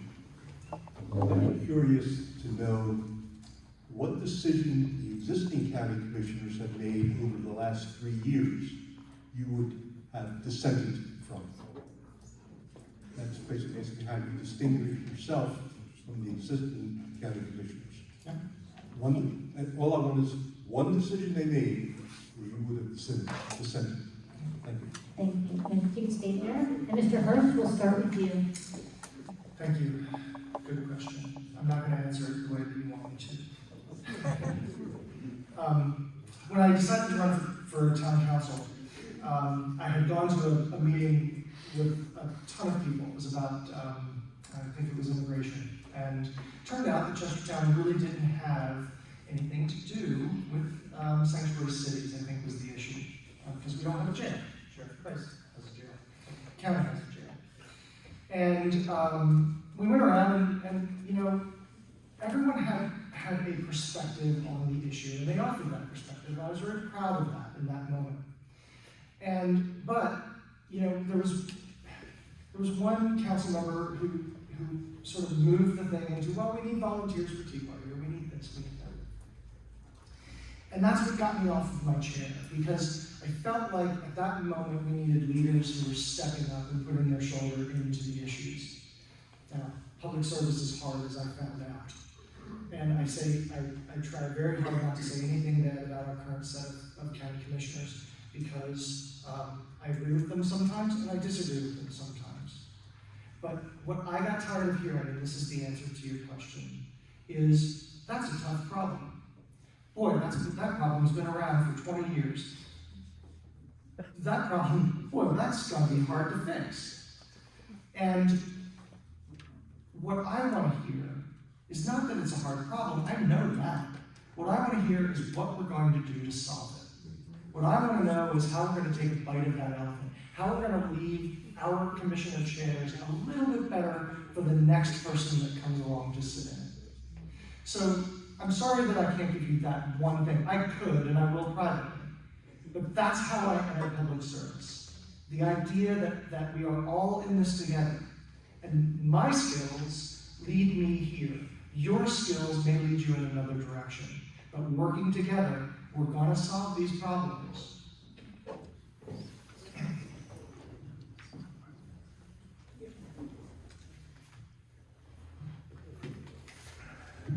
Sheriff, the public safety issue is a very important issue to me. For the most part, the Board of County Commissioners that we currently have been very supportive of public safety. The biggest issue that I I have been very frustrated about is from time to time we seem, and a lot has to do with the financial status of the county, but we seem to always kick the can down the road when it comes to the needs of public safety. And I'm talking about a new public safety building, which is now currently in the 5-year plan. But that's something that probably should have been addressed years ago. We have a detention center, which I am not in charge of. The county has its own warden. But, you know, we really need some renovations there. And I think finally the county has recognized that, but it's taken a long time to get the ball rolling. And I don't know if that answers your question or not, but that's one particular area that I was disappointed with. Thank you. Mr. Gallo. The first thing that comes to mind whenever people ask me about that is I think about the Millington School project. I know that goes back more than 3 years, but that's been a vacant, empty school for a long time. And there's been a missed opportunity there. That's great real estate that should have been developed already. A second thing is middle school projects. We should have been ahead of the ball. That school was built in 1948. It's 70-something years old. Any building that's 70 years old, you need to start looking at replacing it. It's just the way it goes. And the third thing, you guys are just one. But the tax differential should have been addressed by now, because again, not a new problem. Mr. Timberlake. I can't say I would have changed or wanted to vote against what I'm about to mention.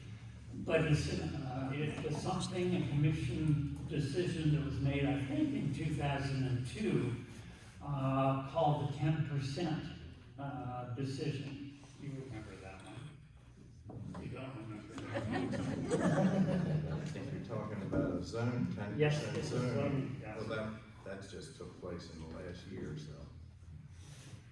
No, why am I saying 2002?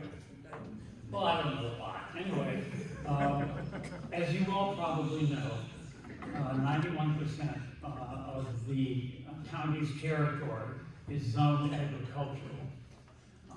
And my general feeling, not just here but elsewhere, has been that owners of property should have the option of doing what they want to do with it. For instance, develop it. You sure wasn't nice? There is a rule, a county regulation, in fact, that limits the ability of people owning agricultural land to do that. And I obviously don't know enough about it to tell you what my idea would be, but anything that restricts the right of the owner of property to do what he or she wants to do with it, I think needs to be looked at. Yeah. Does that help? Okay. Mr. Goodman. Well, obviously I've been involved in 24 years and have been involved in a lot of projects. A lot of them I'm proud of. Listen, nobody's going to get it always right. Nobody's going to, we try our best. When I go home and look at the television and see what goes on in the rest of the world, I think Kent County is the greatest place in the whole country, in the whole world. I am so proud of Kent County. So we've got some things right.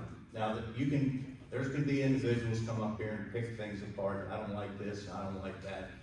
But overall, I don't know of another place in the world that I'd rather live than where we're at right now. So I'm going to stand by what we've done. I'm proud of what we've done, and we'll continue to do it if we're given the opportunity.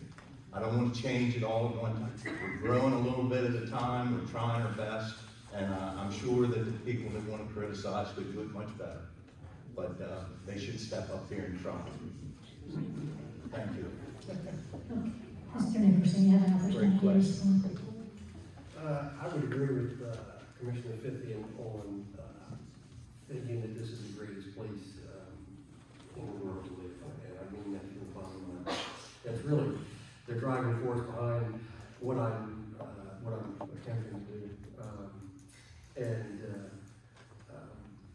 I think that if as we move forward and whoever's elected, whichever three of us are chosen, unfortunately we're not going to be able to please everybody. It's impossible. It's not going to happen. But I think if I had to choose one, it would be the tax differential. And the reason I say that because again, going to reiterate, I think just through my travels going throughout the county, I think it's something that we just need to get laid to rest. And I think that hopefully after that's done, we can kind of come together and move, get the vote going. I'm not saying it's in the wrong direction, but get everybody rowing in the same direction. Thank you. Thank you. I want to thank the audience for their questions tonight. We're going to wrap up with closing statements from our candidates. And we will go in reverse order this time, starting with Mr. Fithian. Thank you very much, and thank you all for showing up tonight. It's always good to be able to kick these ideas around. As I said, and I'm almost going to repeat myself, as far as Kent County goes, I think you can do a lot worse than living in Kent. I think Kent County is without a doubt the greatest place on this earth. And I think if those of you that are here didn't think that, you wouldn't be living here. So we've got some problems. We're going to work through them. We're going to do the best we can, like we've done in the past. Given the opportunity, I'm going to continue to try to represent Kent County the best way I can. That was a great question that Richard just asked, and I didn't hear a whole lot of people come up with good ideas of things that we had done wrong. So I'll take that as a plus. And I'm going to continue doing what I'm doing as long as I'm given the opportunity. And thank you all for coming. There's nothing I like more than an audience. So thank you all for coming and providing it. In closing, I'd just like to underscore what my intention was 8 months ago when I decided to run. That was simply to draw on 30 years of experience largely overseas, during which I helped other countries develop their economies, take care of their finances, and take care of population needs that weren't being addressed. Okay. Being a lawyer has certain problems, but it does give me the background that I need in order to talk to other lawyers, of which there seem to be a lot. So if you all would support me and hopefully many others to become commissioners, it will be my great pleasure to offer some new observations, some new ideas, starting probably with tiny houses, which nobody seems to have reacted to. But thank you all very much.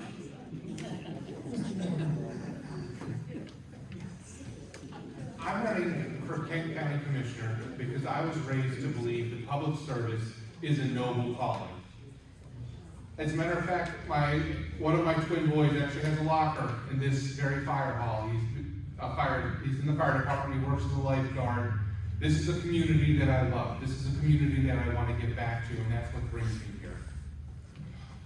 This election, I think we're all here for the same reason. We appreciate that this election might be the most influential one on the ballot this year. This will impact our lives in the most direct way.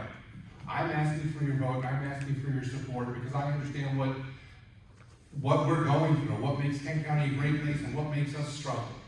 And I think it's high time that we start to work on some of the problems that we have. The school system, one of the things that everybody here who wants to have a family is going to look at is the schools. We have this wonderful opportunity to build a brand new shiny school at the middle school my daughter attends right now, by the way. And we need to make the most of that. We need to make the right choice knowing that middle school is probably going to be there for another 70 years. And understanding that the times and the needs of this community are going to change, and we have to be willing to change with that. We're at a golden opportunity to take advantage of some of the best internet you're going to find anywhere in the world, if you have it. Internet access needs to be thought of as sewer or electric. It's not a luxury anymore, it's something that we all need. And it makes living in a rural community a lot easier to do if you can order what you need from Amazon, if your kids can go to school, if you can go to college, if you can go to work online like I do. It makes a place like Kent County a lot better. There's a lot of wonderful opportunities in Kent County, and we need to take advantage of all of them. So I'm asking this November, please, I would appreciate your support. Thank you very much. If given the opportunity to serve as one of the next Kent County Commissioners, I would work to ensure the safety of our county by supporting quality law enforcement, our fire service, and emergency medical services. I will support funding for quality education for our students because they deserve nothing less. I believe that smart economic growth with the appropriate infrastructure will be critical to the future of the county, and we should look for the opportunities to expand the tax base through residential and commercial development in designated areas, such as the Wharton area and the 301 corridor. As always, I will be accessible and responsive.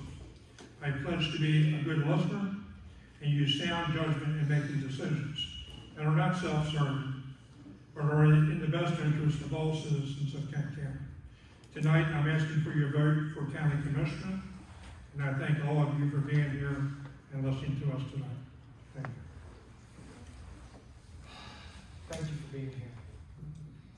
Before I go any further, I also want to say thank you to our families and spouses who, I don't know that people realize this, but it's almost harder on them than it is for the person running for office. So I think, I know there are a lot of spouses here. Mine wasn't able to be here, unfortunately. Thank them too, because this is big, and it's a lot of work. It's months out of your life answering questions. And it's stressful. Look, we've got a lot of problems. We're going to get through it. We're going to do it well, and we're going to lift everybody up. We didn't talk about a lot of issues here today. One of the things that I'm passionate about is bringing work-by-wire jobs here. People have mentioned the internet. That's a great opportunity for us, right? We didn't talk about equity issues, and that's important. We have a lot to do in terms of making this community fair for everybody. That's important. I've learned in this job, I've had the unfortunate experience of making 100% of the people mad at me. That is not fun. But what I've learned in this job over 3 years is that my job is to make 51% of the people happy. There's going to be 49% that aren't. The way that you deal with that is by listening, being compassionate, calling on the better nature of people. So as a leader of this community, as asking you to give me a turn as a leader in this community, that's how I'll approach it, right? Making the tough decisions, making 51% of the people happy to the best of my ability, but then listening to the other 49%. So thank you for your time. Thank you to the League. Thank you to Butch and the Chestertown Volunteer Fire Department for hosting us. And please vote, and please bring somebody with you to vote for whoever strikes your fancy. But please vote. Thank you. In closing, I look around this room and I see family, I see friends, I see supporters, probably some non-supporters, I guess, maybe. But I want to thank everybody for coming. It's been a humbling experience. It's a lot of hard work, and I definitely agree with Mr. Hirsch when he says thank you to my lovely bride. She is more the brunt of this. So, in closing, I believe in Kent County. I feel strongly about preserving our history while growing our future, and I see a bright future ahead. As Commissioner, I will work to ensure full funding for our public school system and strive to enhance the vocational offerings at our high school so that our children can have the best education available and graduate with skills. I support our first responders, teachers, and volunteers who contribute greatly to our county. I will move the Kent County forward while respecting its waters, open spaces, and rural character. It is important to promote our existing industries, small businesses, so that they can expand and thrive. In addition, we should attract new businesses that support agriculture, tourism, manufacturing, watermen, and healthcare. Finally, as a self-made businessman, I will govern the county with the same common sense approach which has brought me success. Thank you. Thank you all. I want to thank you as an audience for taking the time to come out to listen with respect to one another and to your candidates so you can make an informed choice. I want to thank the league for hosting this marvelous opportunity to be educated about the issues and about our candidates. And I really want to thank our candidates for showing respect to one another. You guys are a really well-behaved group. Made my job easy. Please show me your appreciation, and please don't forget to vote.